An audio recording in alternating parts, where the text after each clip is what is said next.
What's going on, guys? Jeff back here. Welcome to part number 5 of the Excelsior roof build.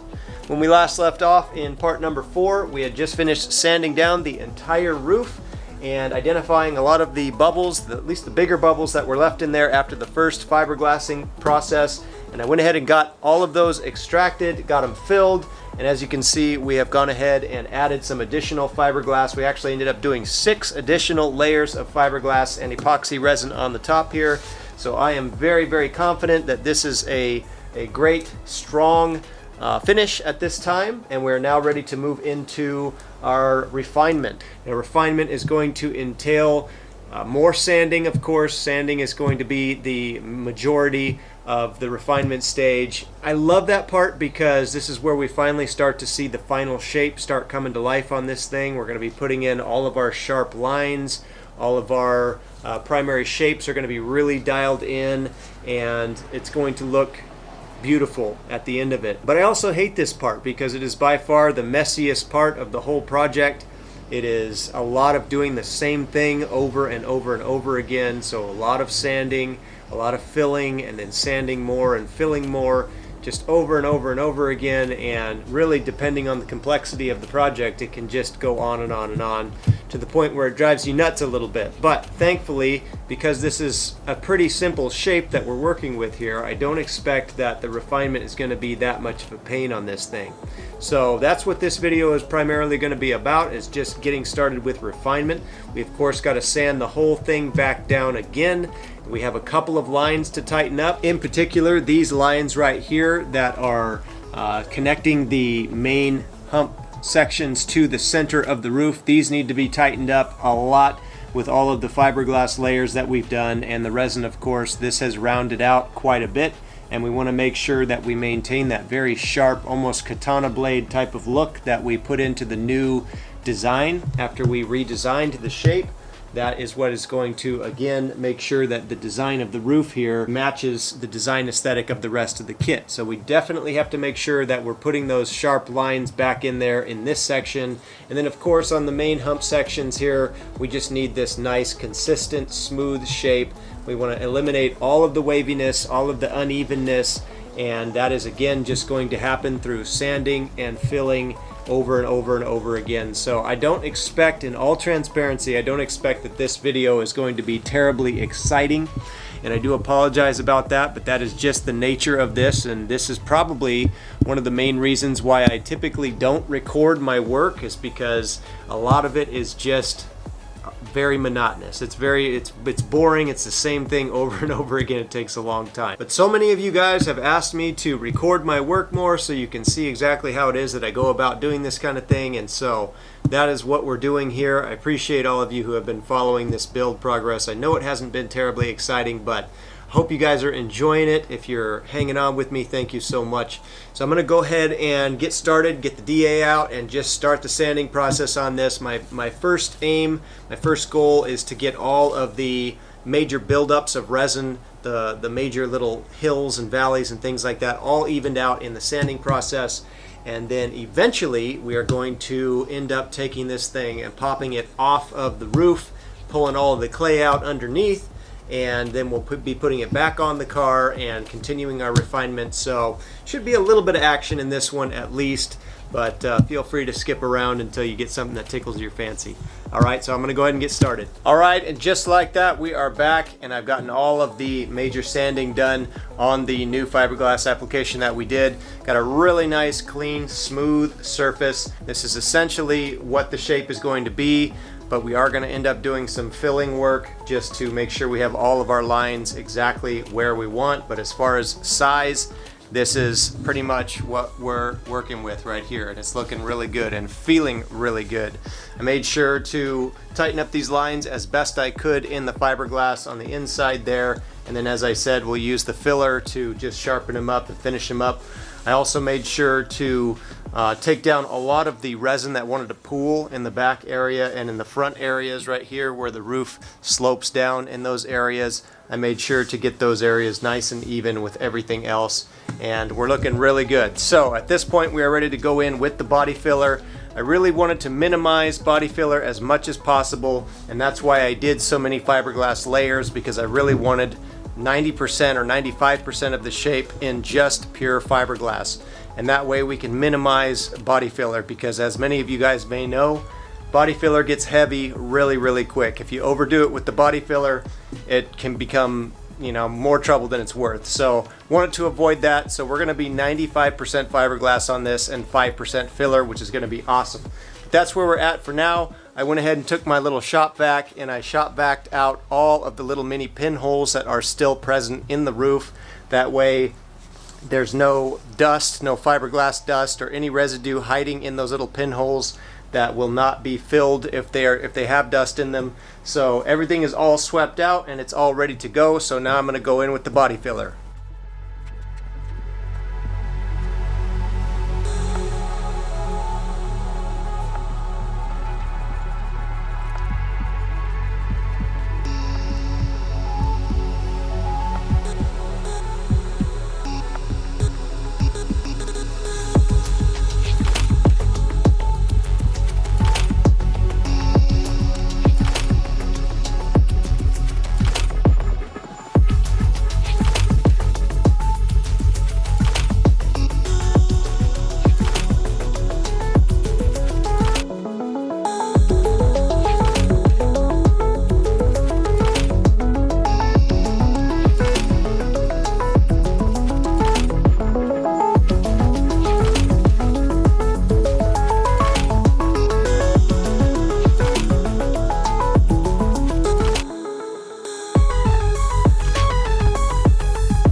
Alright, we've gotten all of our filler applied on the whole surface of the roof here. It's curing up right now. It's probably ready to sand within about 10-15 minutes or so, so I'm going to give it a little bit more time. I'm using the blue filler hardener, and the blue hardener is the one that gives you a little bit of extra working time. It doesn't cure up quite as quick as the red hardener, and this is ideal for large surfaces like this where you really need to get a lot of filler applied to your piece and you don't want it curing up on you just like that. So the blue is the way to go when you have larger pieces. I actually, fun little fact, I did use the red on a lot of the kit, the rest of the kit, as I was designing it, and this is before I even knew that there was a blue hardener that gives you a little more time. So my experience with filler kind of started out with me always feeling like, man, you got to work really quick, like almost as fast as resin, or at least polyester resin. Epoxy resin gives you a lot of time, but polyester resin, which I've also used quite a bit, is really quick to cure, and that red hardener for the filler is also really quick. So that was just kind of my experience with that. But now that we've discovered the blue, I make liberal use of that, so I have plenty of working time, and I'm almost always able to get a quicker result because I'm able to get enough filler where I need to without feeling like I got to rush or make multiple pots of the filler. And it's just better to have more time. Whenever you can get more time, go for it. So anyway, I'm going to go ahead and let this harden up just a little bit more, probably about 10 more minutes or so, and then we'll go in and start sanding this down. And now we're going to be really dialing in the final shape on this thing.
Alright guys, I have just finished up pretty much 90% of all the sanding work that's going to need to be done on this thing. I left it on the roof, of course, before taking it off. I wanted to get the majority of all my sanding work done. And you can see the whole thing has been sanded, filled, sanded more, and then you see some red on there as well. That's my spot putty that I've gone in there just to fill any tiny little air pockets or pinholes that are invisible to the naked eye. Spot putty is always awesome. I've mentioned it before on previous videos in my channel when building parts. It is great stuff. I highly recommend making good use of it to get a great finish on your products. So now we are officially ready to pry this sucker off of this roof. And I don't expect that this is going to be particularly fun, but it may not be quite as hard as I'm thinking either, because if you remember at the beginning of the series, I did a sufficient amount of packing tape across the entire roof, and the packing tape does not stick to resin at all, so in theory it should pop up with a little bit of force as I get under the edges here with my little plastic spatula knife thing that I have here. I'm going to pry this thing under here, and I'm really going to apply some force to try and get this thing to lift up off the packing tape. And the only major thing that I got to be really careful of is where it's fiberglass directly over the clay, it's really going to want to stick. There's a lot of sticking power there from the fiberglass to the clay. So I got to be very careful as I'm prying this up so as not to damage this and cause any cracking on this section right here along the edges of the roof. So I'm going to go ahead and get the camera set up and try and get under there and just pry up the edges all the way around, of course, and then just slowly work my way up. I'm thinking I'm going to start in the back section and try and pull it from this back section up toward the front, but we'll see how it goes. If one section releases easier than another, I'll just go from there. So wish me luck. Here we go.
Alright, got the thing pried off of there. It was quite a challenge. As you can see, it is now the next day. I worked at it really good to get it around all the edges, all the way around like I was explaining, to really dislodge the edges around the whole piece. And I got it a good probably 25% of the way last night before I just got super tired and Dinner was ready, so I called it a night, came back out here and finished the job here. So we got the whole thing popped off there, and just like I was thinking, those areas where the clay was, those were the stickers. Those were the parts that were definitely not wanting to release. But we got it, and all the clay, as you can see as I lift this up, is still inside the piece. Hopefully you can see that there. And so we will be removing all of the clay from the inside there. Fortunately, I was able to minimize any damage out here. I was very careful, and I made liberal use of this long piece of metal. It's actually a ruler, but it's a long, flexible ruler that you've seen me use in other parts of this project. And I went ahead and filed down one edge of it so it's nice and rounded. There was nothing sharp on it. And I was able to push this thing in there and get it really deep to dislodge it on the inner parts there as well. So this worked beautifully. This and a hammer was absolutely perfect. So now that we can remove the new roof from the car, we can now start the process of refining it off the car. And that is of course going to entail trimming all of this excess stuff off of the edges. We don't need any of that. And we're going to trim it all the way down to where it actually meets the A-pillar on the sides and the rubber seal. Because we made sure to push the tape down in really good, we should get a nice line where we can clearly see where we need to cut it and trim it back. If we did get any kind of stress fractures or cracks or anything in there that I can't see right now, we will then also go in and repair those areas to make sure that we are entirely structurally sound on the whole thing. Fortunately, I was able to minimize damage for the most part, at least from what I can see. I may find more stuff under here that I haven't seen just yet, but from what I can tell, we minimized a lot of the damage from prying it up very carefully, and it's looking awesome.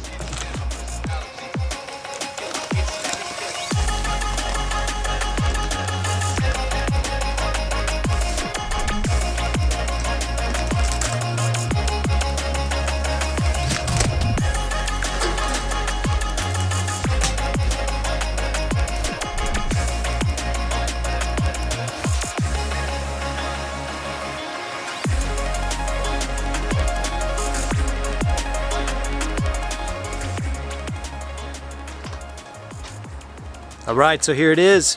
Finally get to see it off of the car, and this is where I'm really going to be able to see where any adjustments are necessary design-wise. Like I said, we've already gotten about 80% of the way in refinement, which is great, but now having it off the car and being able to step back and take a look at it from really all angles is really going to help me dial it into 100%, especially after we get our first coat of primer on there. It's going to make it real easy to see if there's any discrepancies from one side to the other. So I am very happy. Now all this stuff on the outsides obviously is going to get cut away. You can see this little part right here just kind of, it was sanded so thin right there, it just kind of broke right off. So you can see that's exactly where we're going to be trimming all of this stuff all the way down to where we get a nice 1/4 inch in thickness, which is exactly what I wanted right there. So this is very strong, very thick. It's not overly thick, but it's just enough to maintain structure and shape.